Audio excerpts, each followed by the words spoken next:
I'm co-founder and CEO of TailorMed.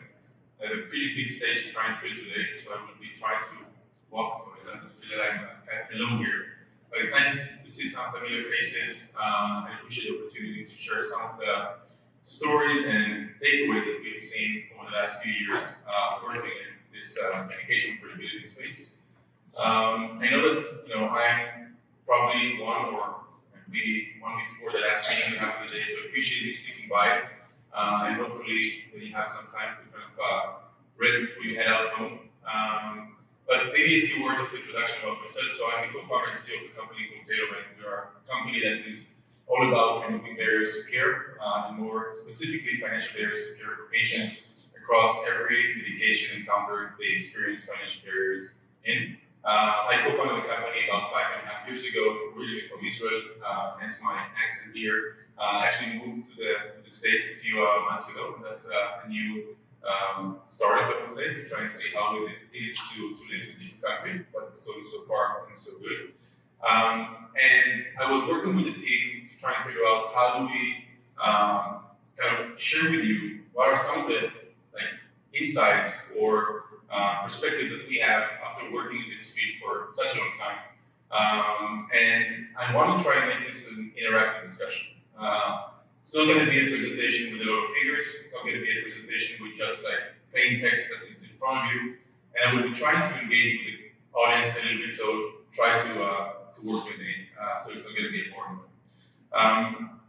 I think this is clear. And maybe in a show of hands, how many of you have been to a talk or a presentation that talks about anything related to medication affordability, financial toxicity, financial barriers to care before? Not surprising. And I was debating with our team, should we start again with quoting the numbers of how prescription abandonment is changing, how cost is affecting patient care, and what is the out-of-pocket contribution that patients are expected to pay. And I was honestly thinking about the fact that it's going to be redundant of the things that you've heard many times before.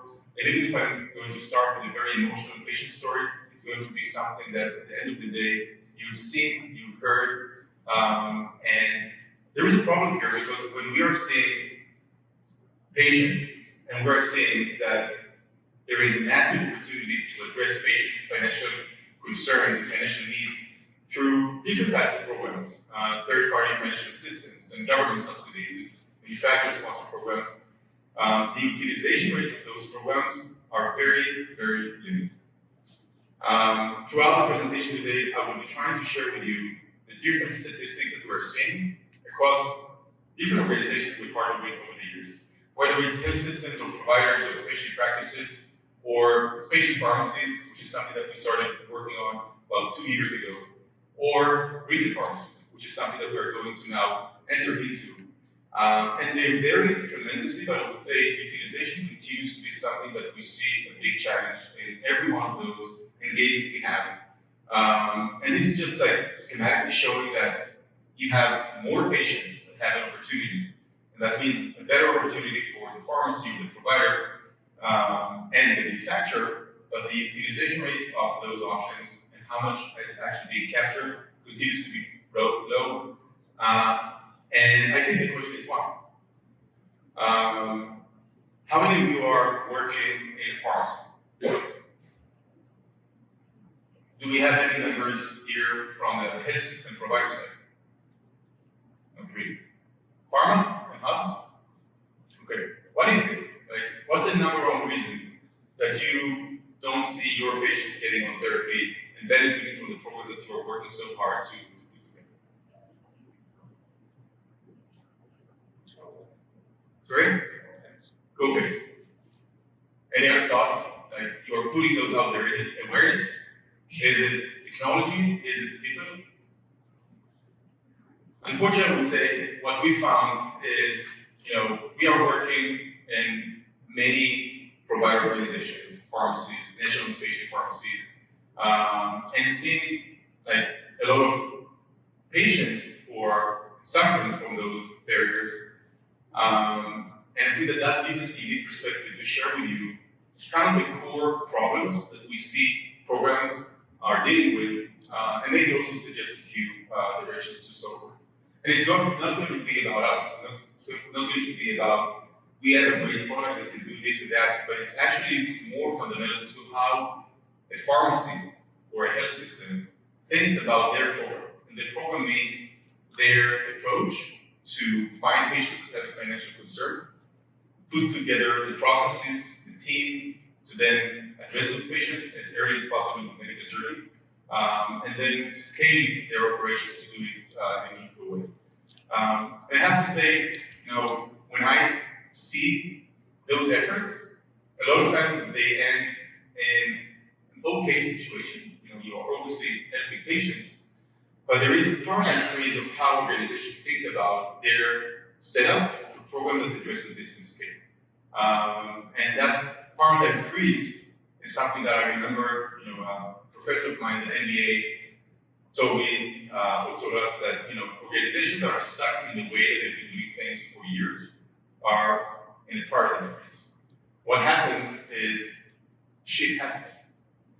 And when shift happens, you are left behind. And I think that this industry shift will happen again. The question is, as an organization that thinks about your patients, your ability to deliver care at scale, and also be financially whole doing that, how do you innovate? How do you change? How do you shift so someone else doesn't take that business from you? Or the patient will go to a different pharmacy or a different provider. Or if I'm a manufacturer, I will lose my business to a different manufacturer that has a different approach to doing that. And we try to narrow down the different things we see across our network to three main root causes. One is that when programs are established, they are usually very narrow. And we'll speak about that in a second. Even if they have a program, in some cases, a pharmacy thinks they have something, but maybe it's like half an FTE doing financial assistance together with prior auth, together with BV, doesn't scale. There are I would say there is ill-defined drivers from the business perspective, because it's obvious that all of that is helping patients. But how can you justify the expense and the funding from your organization to do it in scale? You have to think about the alignment of interest and business drivers within your organization. The last thing is, if you did all of that, you need to have the foundational support, whether it's operations, tech, people, in order to actually succeed and set very realistic but stretched KPIs of what would that success be, and then build towards that. And I will be going through every one of those root causes throughout my presentation today. When you think about financial assistance, or I mentioned financial toxicity before, what is the first condition that comes to mind? Disease category. What type of insurance they have? Yeah, but what is the patient's diagnosis that people think about when they hear financial assistance? Cancer. Financial toxicity, unfortunately, is not only a cancer problem. We started as an organization in the cancer space. We started working with specialty pharmacy, specialty practices in the community oncology side, with hospital-based cancer centers. It took us months since we started back in 2018 to when the teams on the ground started saying the same type of challenge that my lymphoma patient has or my breast cancer patient has, I see in specialty hematology and my multiple sclerosis patient.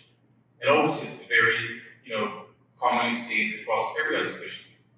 But what about patients who are getting their chronic medications and have a $300 copay or $150 copay every refill?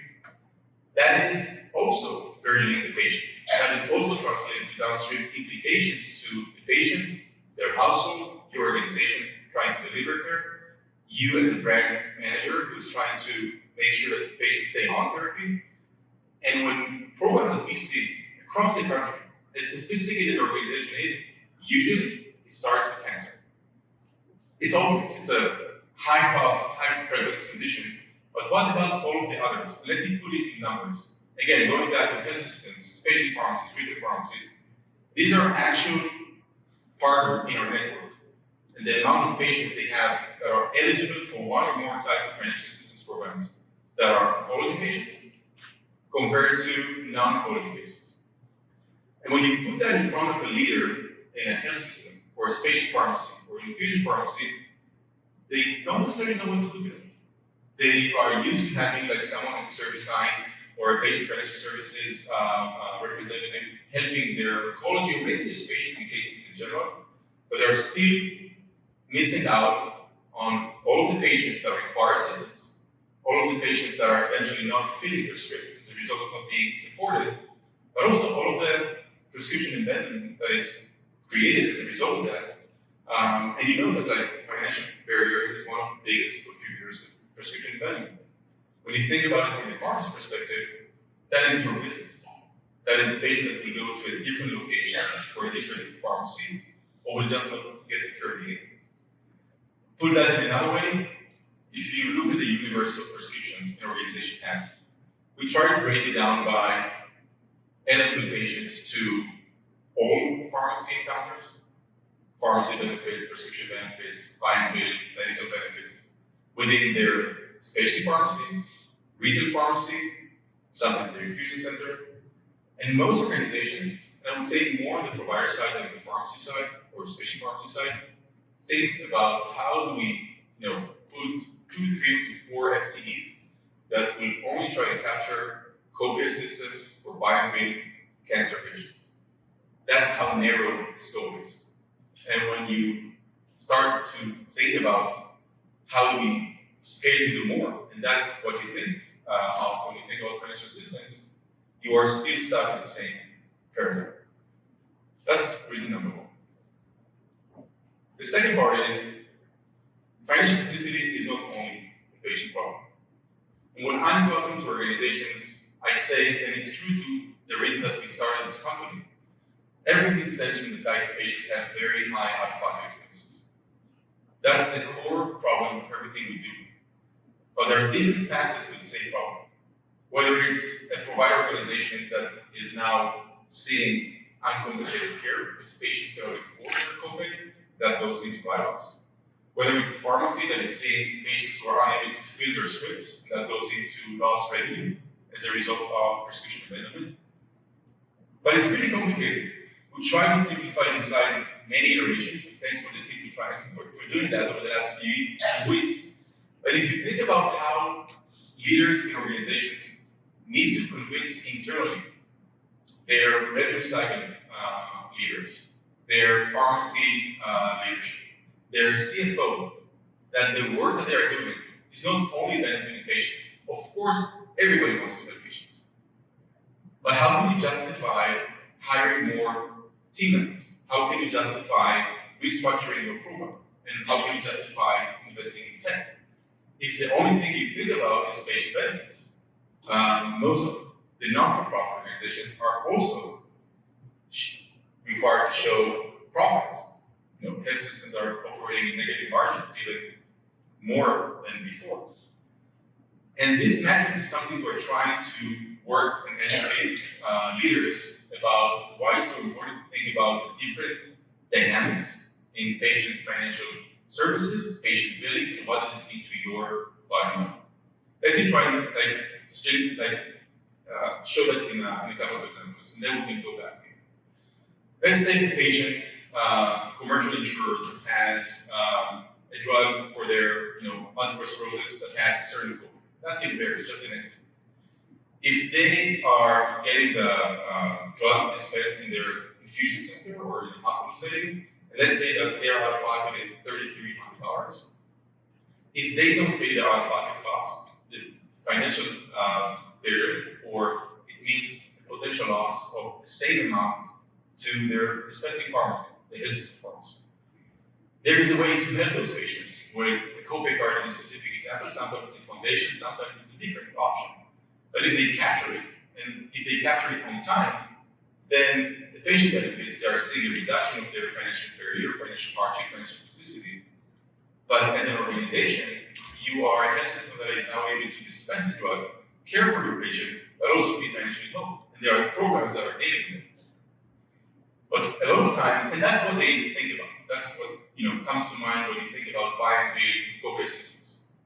What happens if you have a patient that has same insurance, getting a oral oncolytic drug for their breast cancer, and that dispense as an infused product, and the patient is on the hook for $2,600 of potential, out of pocket.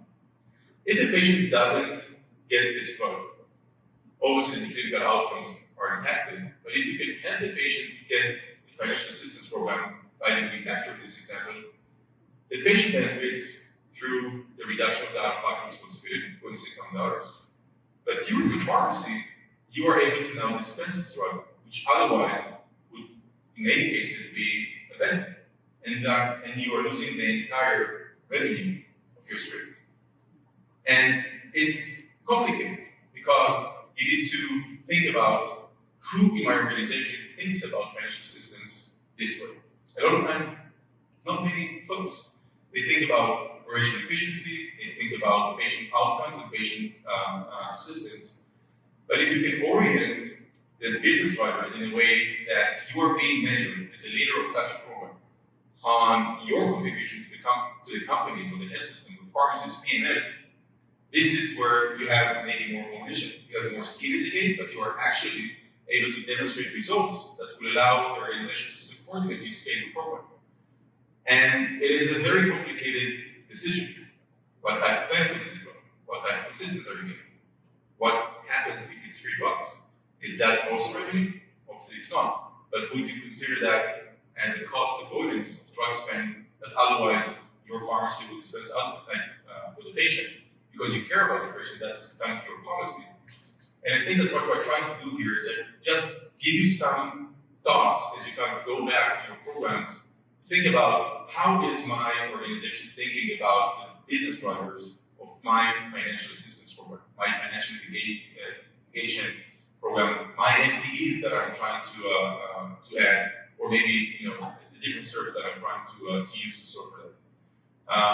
And let's definitely take some time afterwards for questions around that, because this is where, when we are talking to organization, I'm kind of seeing confused looks. But it's critical, because otherwise it can never scale. If it doesn't touch your P&L, if it doesn't demonstrate real value, it's going to be very hard. And the third problem is, and that we're seeing across the board, is you come to a new pharmacy and say, hi, I'm TailorMed, we are helping with financial assistance, tell us how we do. The first thing is either we don't do anything, that's okay, and then we can support and change it. Or we have a great process, we have a great team, they are taking advantage of every opportunity out there. But then you start to dig a bit further. What you see is, one, let's run an assessment of how many, let's take your universe of prescriptions, and let's see how many of those prescriptions are actually being evaluated for potential financial need of the patient, and then capturing the opportunities out there in terms of financial assistance. And those cases, you see that there is a big difference in utilization rate. And it goes back to the foundational elements of the program that are setting up. People, process, and technology. Going back to our examples, health systems usually don't have enough team members.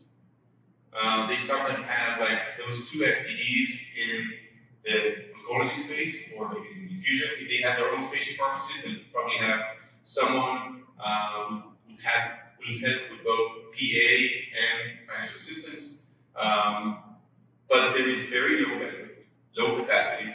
There is, as you know, staff shortages is a very big problem for them now, and the turnover, and then they need to retrain those new team members, is extremely challenging.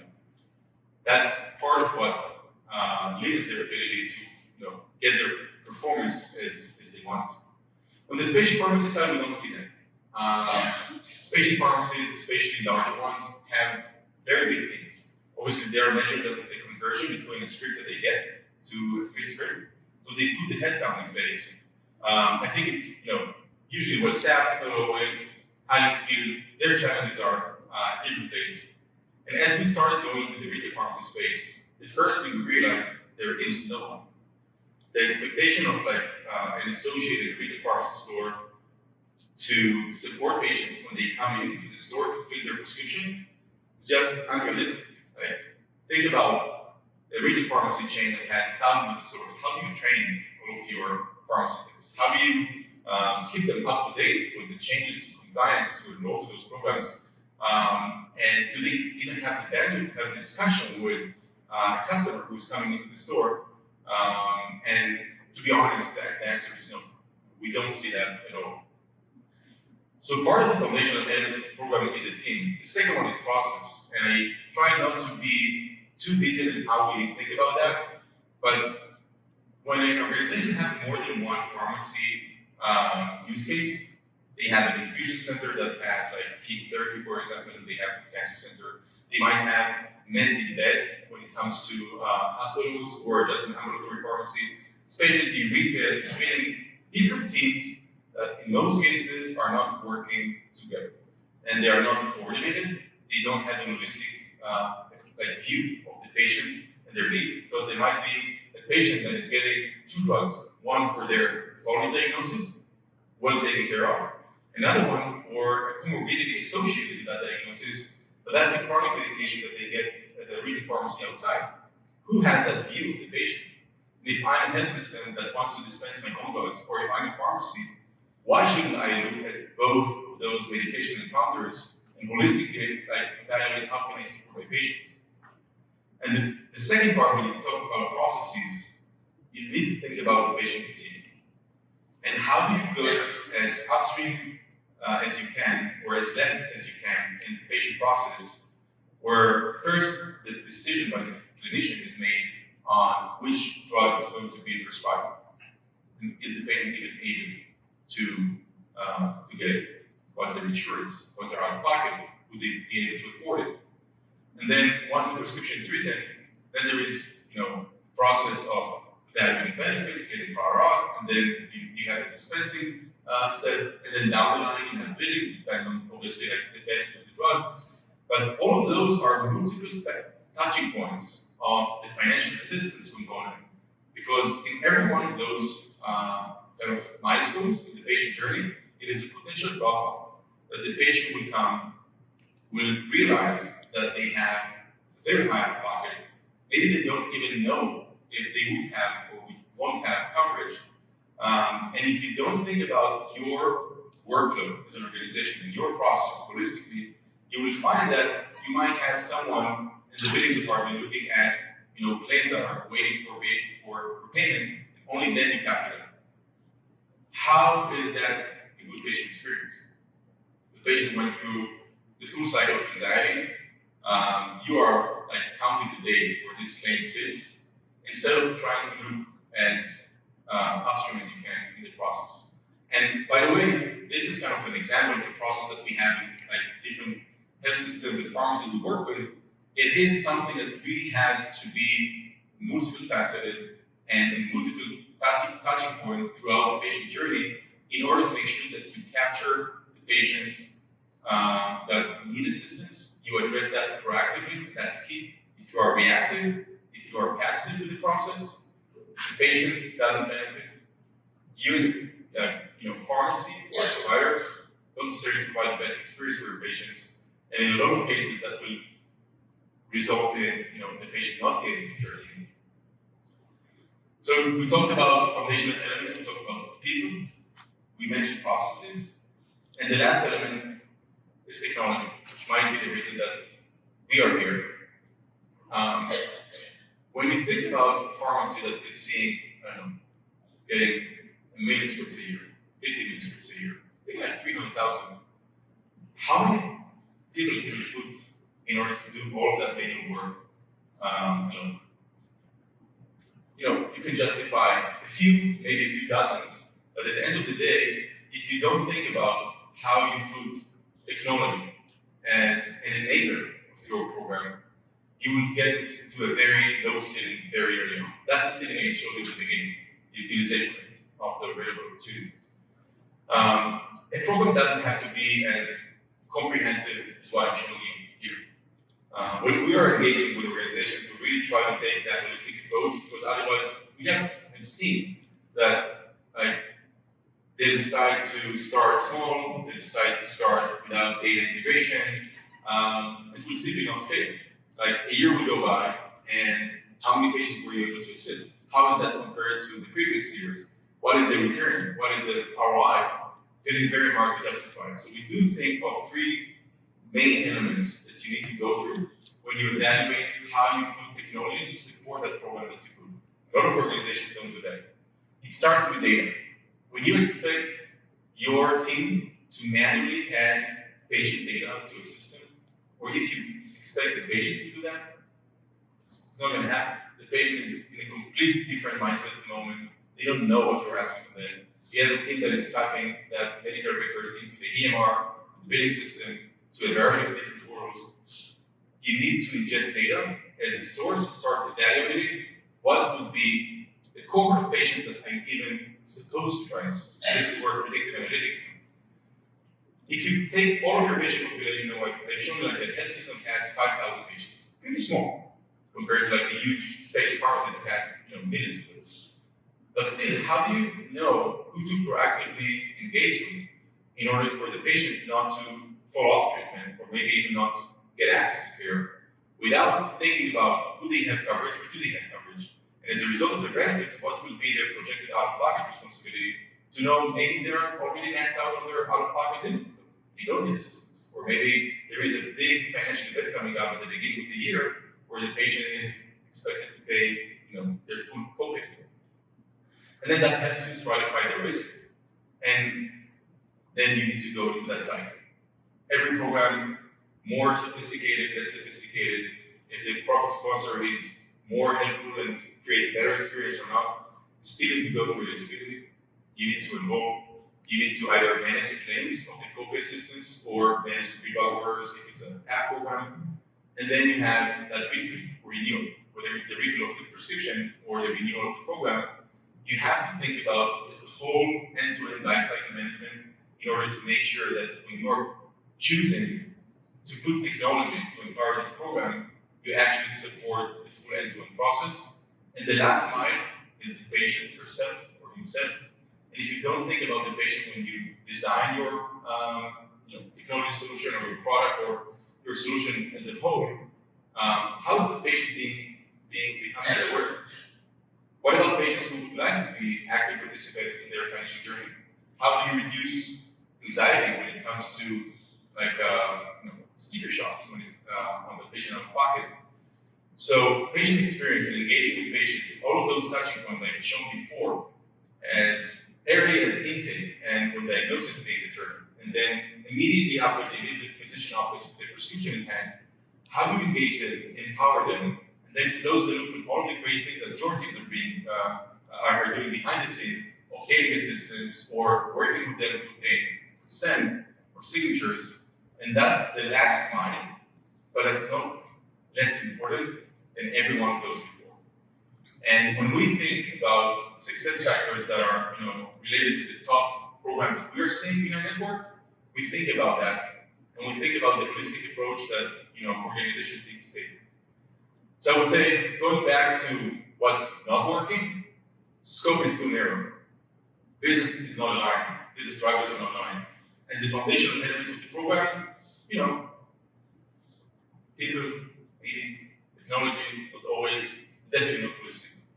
And what we try to just kind of leave you before we kind of end for questions is, if you go back to your specialty pharmacy, to your home infusion pharmacy, to your retail pharmacy, to your health system, to your pharma company, and you think about how do I set my program up for success, I think that there are three things that you should keep in mind, and also when we have it afterwards, try to evaluate how you are doing. Score yourself and see where do you fall short and where do you need more support.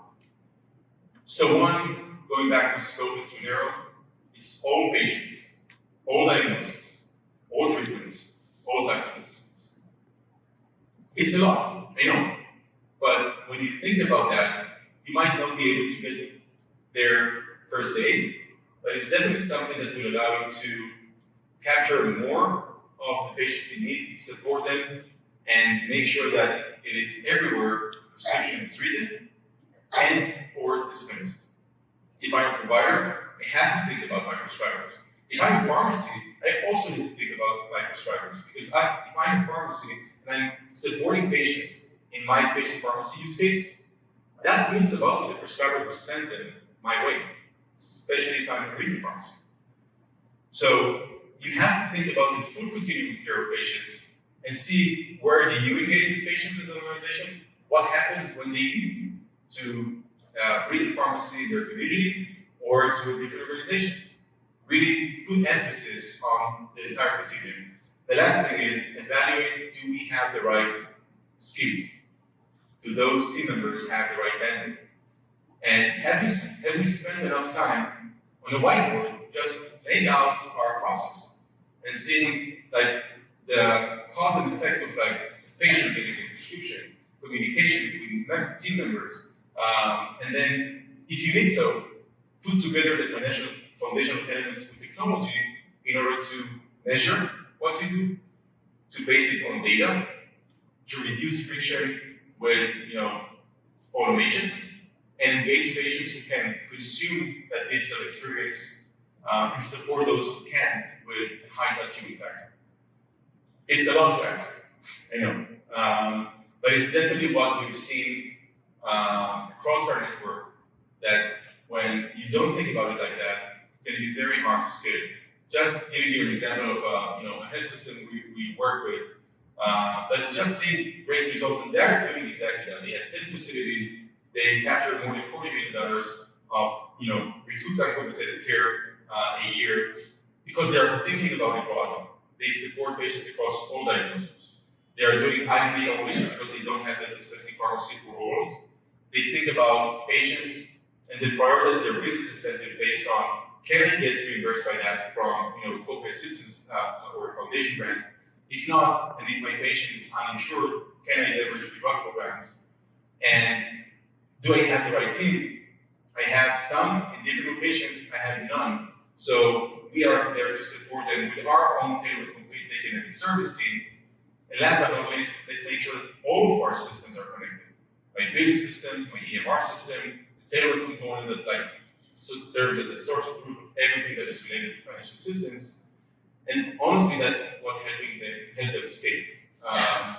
They don't have the patient experience component yet, so I think that when they do, the clinics will start benefiting. But at the very least, it gives you an example of when they spend time before just starting a program and thinking through all of those considerations.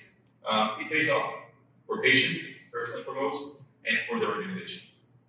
And the last thing is, if you have a few moments on your way back, you can scan this QR code. It's kind of a maturity assessment that we've put together in order for you to score your own organizational program. And you might be scoring high, you might need some support, and definitely if you have any questions, I don't know if it came through, we are extremely passionate about helping organizations do that. Even at the end of the day, we are not, who you just like to partner with. We really want to make sure that patients are being treated in organizations that have that mindset. So we would be happy to just get on a call or a coffee and help. So that's what I have for today. We have a few minutes for questions, but thank you for the opportunity to share what we're seeing in the trenches.